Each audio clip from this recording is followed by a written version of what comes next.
Monsieur Adamski, Madame Piquet-Lavert, Madame Maury, Madame Patricia Minel, Madame Robert, Monsieur Mamadou Touré va arriver, Monsieur Béranda Mamrouche va arriver, Michael Galato a donné son pouvoir à Monsieur Léoni, Karine Crespier va arriver, Valérie Antré, Céline Arroyo d'Acosta a donné son pouvoir à Madame Mouguin-Sicard, Monsieur Ray,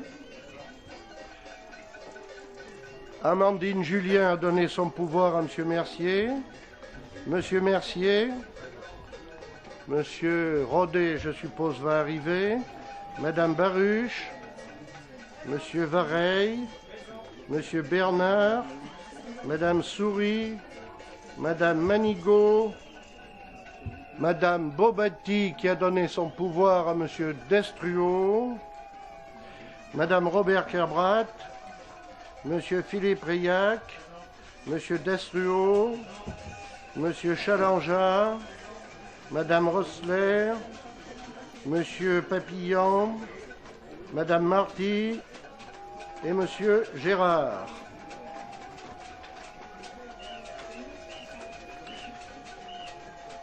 Le secrétariat de séance.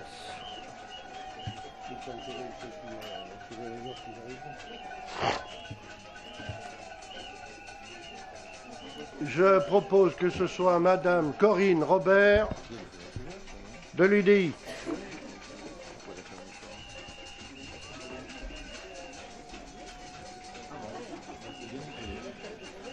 Compte rendu de la séance du 24 novembre 2015. Tout le monde l'a reçu. Y a-t-il des remarques ou des modifications? S'il n'y en a pas, je vais proposer son approbation. Qui s'abstient? Qui est opposé? Je vous remercie.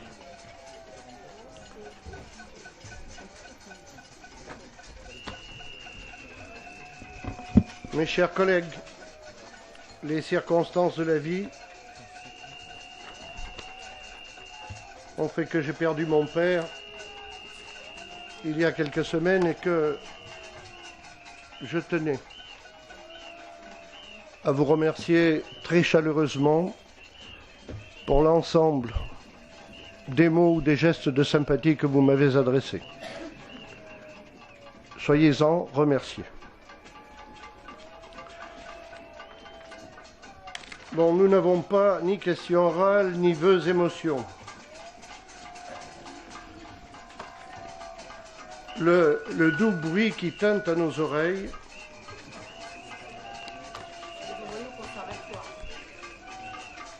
nous rappelle étrangement nos années de jeunesse sur les bancs du lycée ou de la faculté, à l'époque où nous exprimions plus ou moins vigoureusement nos envies, nos croyances. Aujourd'hui, ce bruit qui sonne à nos oreilles, et pour trois appels différents,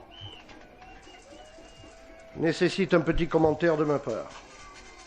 En premier lieu, je tiens à rappeler la légitimité démocratique qui appartient aux membres du conseil municipal qui ont été élus pour veiller à l'intérêt général.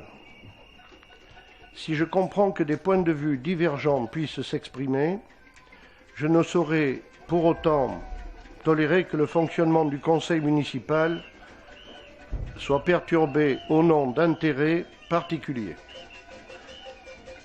L'extrême gauche et le Parti socialiste ont appelé à manifester ce soir. Je me suis demandé quel était le sens de ces rassemblements.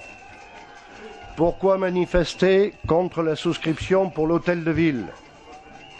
S'agissant des écoles, je comprends que les parents concernés puissent être mécontents car ils sont touchés dans leurs rituels et leurs habitudes quotidiennes. S'agissant de la mise en œuvre de la loi sur le temps de travail, j'avoue ne pas bien comprendre les motivations car ni le secrétaire général de la FSU ni la CGT n'ont souhaité ouvrir un quelconque dialogue. Enfin, la combinaison des trois m'échappe. Ce que je sais, c'est que vous, messieurs Reillac et Destruau, qui arrêtez les voitures pour faire signer des pétitions, et malheureusement, Madame Bobati n'est pas là, qui m'adressait des courriers par voie de presse, et je viens de recevoir en mairie le courrier. Vous êtes doublement responsable de la situation dans laquelle nous nous trouvons et qui nécessite que nous fassions des choix pour ne pas aller dans le mur. Vous êtes responsable en premier lieu parce que vous n'aviez pas vu que depuis 2011, les dépenses augmentaient plus vite que les recettes et vous aurez toute la parole au moment du débat d'orientation budgétaire. 3% pour les dépenses et 2% pour les recettes. Vous êtes responsable en second lieu parce que vous n'avez pas assumé vos responsabilités en n'entretenant pas le patrimoine de la ville et que vous avez manqué de courage politique en ne prenant aucune décision ni en matière d'offre de services, ni s'agissant des écoles.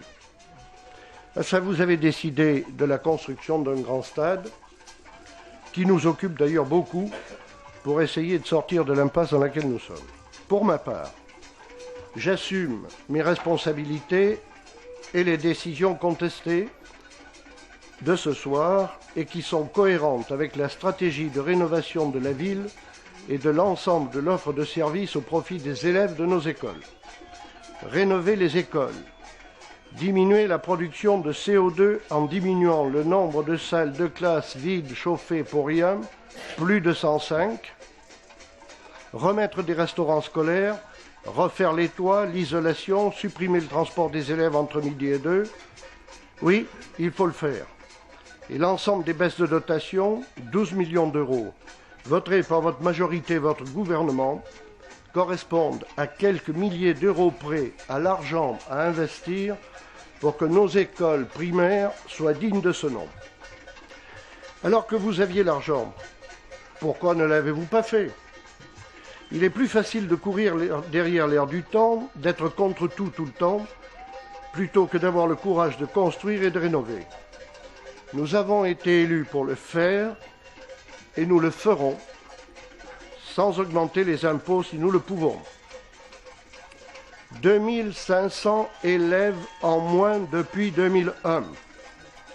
C'est 10 écoles de 250 élèves et 105 classes fermées sous votre gestion.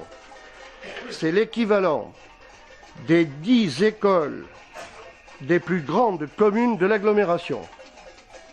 Et que dire de cette hystérie collective qui invite les amis du Front de gauche à propos de la souscription lancée par la Fondation du patrimoine en vue de restaurer l'hôtel de ville. Quelques principes à rappeler.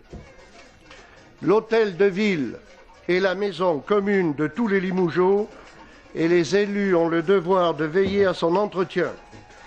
Que ce soit par l'impôt ou la souscription, c'est de toute façon les Limougeaux qui paient. Les personnes qui décident de faire un don le font à la Fondation du patrimoine et non directement à la mairie, comme vous voulez le faire croire. Cela s'appelle du mécénat populaire et ce concept est né en Limousin, dans une commune dont le maire était membre du Parti communiste, la commune de Gourdon-Murat en Corrèze. Et qu'est-ce que la Fondation du patrimoine ? Ça n'est pas une multinationale au service du grand capital, Madame Souris. Il s'agit d'un organisme privé, indépendant, à but non lucratif, dont la vocation est de défendre un patrimoine en voie de disparition non protégé par l'État, le patrimoine de proximité. La Fondation, la seule à ce jour créée par le Parlement, de gauche à l'époque, dont la gestion est assurée par des bénévoles, a été portée par le ministère de la Culture et créée par la loi du 2 juillet 1996 et reconnue d'utilité publique en 1997. Elle travaille, l'auriez-vous oublié, avec des collectivités de droite comme de gauche et même des collectivités gérées par des élus du Front de gauche, comme Dieppe ou Montreuil, ou plus près de nous, le PNR des 1000 vaches, dont le président n'est autre que Christian Audouin. Vous voulez vous exprimer, c'est votre droit, mais essayez de le faire plus adroitement et respectez au moins nos concitoyens, bientôt déjà au nombre de 1000, qui font le choix d'agir pour leur patrimoine, c'est-à-dire pour le bien commun. Sur le choix de mettre en œuvre les 1607 heures, il y a une nécessité de maîtriser l'augmentation mécanique de la masse salariale qui représente 53% des dépenses de fonctionnement. Pour ce faire, il y a plusieurs possibilités. Réduire les effectifs, comme nombreuses municipalités ou collectivités de gauche comme de droite. Revoir à la baisse les déroulés de carrière, et c'est toujours possible, ou optimiser le temps de travail. J'ai choisi cette dernière solution car elle préserve l'emploi et la rémunération des agents. Par ailleurs, elle consiste en une mise en conformité avec la loi sur le temps de travail. Enfin, c'est un gouvernement de gauche, un Premier ministre de gauche, Manuel Valls, qui a demandé à ce que nous le fassions. C'est un gouvernement de gauche qui a donné des consignes aux cours des comptes et aux cours régionales des comptes de contrôler plus durement les comptes des municipalités et de veiller à ce qu'il n'y ait pas de déperdition. Il y a sans doute un problème de conception. J'ai noté que dans la presse, le Front de gauche pratique la désinformation, tout comme la FSU, annonçait qu'il y a un risque de suppression de 58 postes est tout aussi mensonger qu'affirmer que je considère les fonctionnaires municipaux comme des nantis. Non. Non. Sur le dialogue social, il y a sans doute un problème de conception.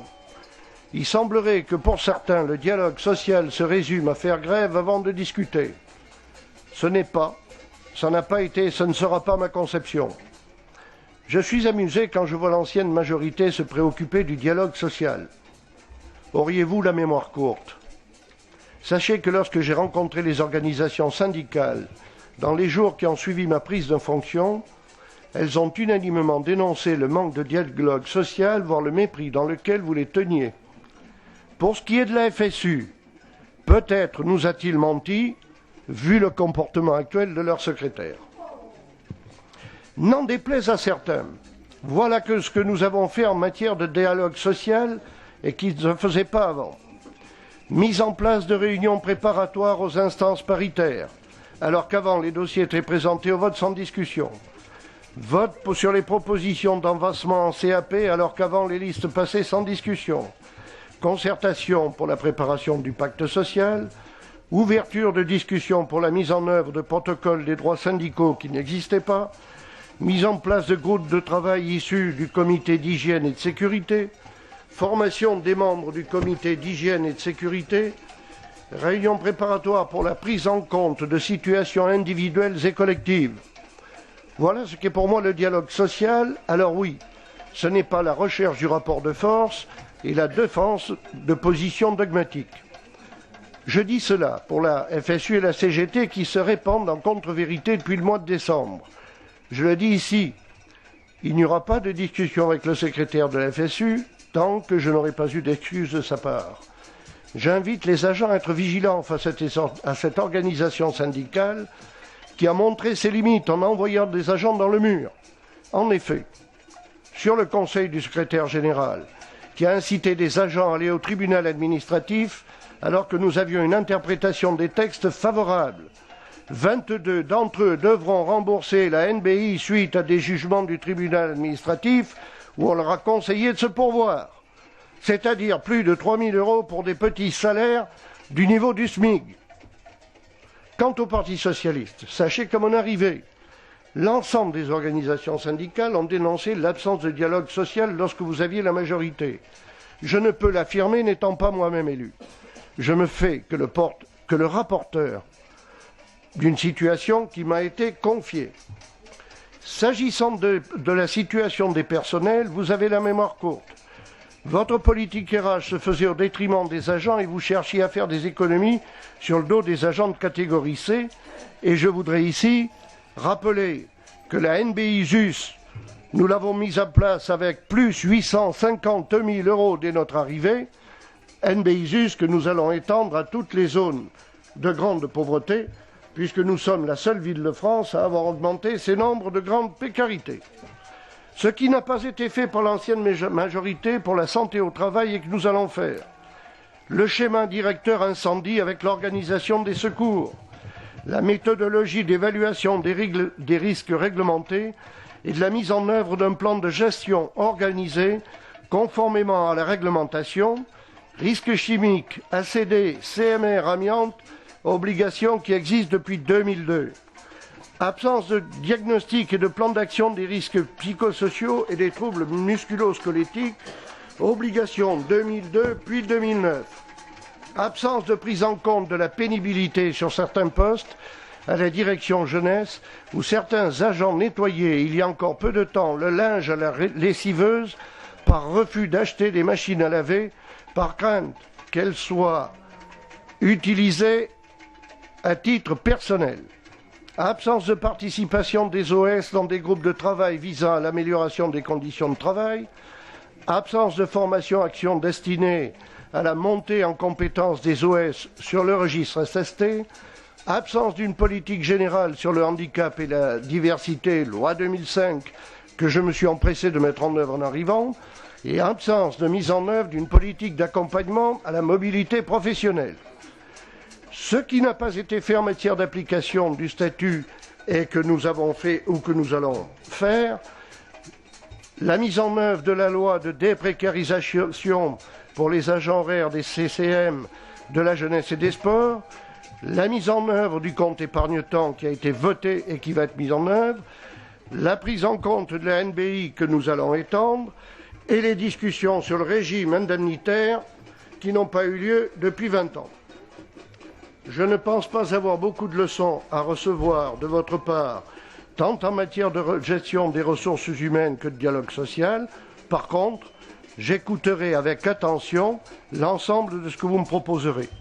Je vous invite juste à un peu plus de retenue et je profite de cette occasion pour redire au personnel municipal que sans eux, nous n'aurions pas retenu les résultats que nous avons obtenus. C'est pour ces raisons qu'aujourd'hui, comme je m'y étais engagé, nous pouvons envisager une redistribution des gains de productivité vers les agents municipaux. Je vous remercie. Mes chers collègues, l'ordre du jour appelle Monsieur le maire, le Code général des collectivités territoriales. Oui, Monsieur Riac. Puisque vous nous avez mis en cause très rapidement, parce que le débat aura lieu un tout petit peu plus tard dans le Conseil, mais vous nous avez mis en cause à plusieurs reprises. D'abord pour dire que le Parti socialiste avait appelé, je ne sais plus si c'est à la grève ou à la manifestation. Sachez, monsieur le maire, que nous n'avons appelé ni à la grève ni à la manifestation. Il n'est pas de notre ressort de faire ça. Et je pense qu'il n'y avait pas besoin de pousser quiconque pour que cette manifestation ait lieu ce soir. Ensuite, J'en suis heureux. Vous nous dites que, bien sûr, grâce à vous, nous sommes sortis du Moyen-Âge. C'est formidable et il faut reconnaître que les personnels sont bien ingrats parce qu'effectivement, vous leur avez fait faire un énorme bond en avant. Ils étaient dans l'ombre, ils passent à la lumière. Et puis, c'est la première fois, parce que nous n'avons jamais connu ça, que nous tenons un conseil municipal sous les cris des représentants du personnel. Il est vrai, ils ne sont pas les seuls. Puisque vous le dites, Monsieur Reillat, c'est bien. Par ailleurs, si vous le voulez bien, peut-être qu'on peut se passer la parole chacun à son tour. J'ajoute que lorsque nous étions en responsabilité, le conseil municipal était réellement public. Il était possible au public de rentrer dans la salle d'y assister. La salle n'était pas remplie à l'avance d'amis ou d'obligés. Écoutez, il me semble... D'accord. Merci beaucoup. Mesdames et messieurs... Évacuation de la salle immédiatement. Évacuation de la salle. Mesdames et messieurs, je dois vous avertir tous Je n'accepterai pas qu'il y ait la moindre rumeur dans le public. Pas plus que je n'accepterai qu'on insulte le public qui est venu librement dans cette salle et à qui l'on colle une étiquette politique alors qu'il est là au titre du public. La preuve. Donc, je termine pour dire que la salle qui donne sur l'extérieur est toujours restée ouverte lorsque nous étions en responsabilité. Et c'est depuis votre élection et depuis les premières manifestations qu'il faut maintenant passer par l'intérieur et montrer patte blanche pour venir assister à ce conseil. Monsieur Reillac, vous avez oublié, Monsieur Reillac, vous avez oublié que votre gouvernement, à juste titre, a décrété l'état d'urgence. Allez. Oui, Monsieur Bernard, court. Bon, ben, écoutez, on a été mis en cause également, donc je voudrais répondre. Je suis d'accord avec M. Reillac, si vous nous accordez aujourd'hui le pouvoir de pouvoir mobiliser les gens comme ça dans la rue, les syndicats, je crois que votre analyse date un peu, c'est fini cette époque-là. Hein. Les gens sont venus aujourd'hui parce qu'ils rencontrent de vrais problèmes. Les salariés de la mairie, vous êtes en train de signer un accord avec des minoritaires, je rappelle, hein, FO. Nous ne sommes dans aucun accord, Monsieur Bernard. Vous êtes en train de négocier avec deux organismes. Nous sommes dans des discussions avec les représentants des personnels de la mairie. Ben écoutez, apparemment, selon les syndicats que vous avez mis en cause, la CGT et la FSU, c'est pas le cas. Le dialogue n'existe pas. C'est parole contre parole. Bon, voilà. Simplement, quand pour qu'il y ait dialogue, il faut qu'il y ait volonté de dialoguer. Tout à fait. Je recevrai la CGT le jour où elle me le demandera. Ben écoutez, je crois qu'elle vous le demandera assez rapidement, vous allez voir. Si vous entendez dans la rue, je pense que le dialogue, ils sont pour et ils viendront discuter. En tout cas, je trouve que cette attaque contre les syndicats n'est pas très bien dans le climat actuel. Je crois que les syndicats... Je vous remercie. Les syndicats... Non, c'est pas fini, Monsieur le maire. Les syndicats sont là pour défendre ceux qui représentent, les salariés. Ils ont des points de vue, vous n'êtes pas obligé de les partager. Il faut qu'il y ait un dialogue. Le dialogue, il n'a pas eu trop lieu, même si je suis d'accord avec vous. La précédente mandature, c'était un peu le cas. Vous voyez, je suis capable de reconnaître des choses. Pourtant, j'y étais pas. Merci, M. Bernard. J'y étais pas. Simplement, quand vous nous avez accusé de mentir tout à l'heure dans notre conférence de presse, Monsieur le maire, je réaffirme ici que vous avez dit par le passé, il y a 15 jours, 3 semaines, on retrouvera exactement s'il faut, que s'il n'y avait pas d'accord avec les syndicats, s'ils n'acceptaient pas de faire 1607 heures par an, eh bien vous seriez amené à supprimer 58 postes. Vous l'avez dit, hein, voilà, donc on n'a pas inventé ça. La troisième chose, et on y reviendra plus longuement tout à l'heure, c'est sur la fermeture des écoles. Effectivement, je crois que on y reviendra tout à l'heure. Je comprends que les parents soient en colère. C'est dans le débat. Et vos arguments ne tiennent pas la route. Mais on en parlera tout à l'heure, Monsieur le maire. La route, elle est large. Mes chers collègues, je vous rends compte des décisions que j'ai été amené à prendre en application des articles L 21, 22, 22, 21, 22, 23 du Code général des collectivités territoriales en ce qui concerne la fixation des tarifs, les marchés à procédure adaptée, la conclusion et la révision du louage, des choses en vue de l'occupation de divers locaux et terrains municipaux, les régies, le versement de frais et honoraires à un avocat et une action en justice. Un exemplaire de la délibération comportant le détail de l'ensemble vous a été remis et n'a pas fait l'objet de discussion en commission.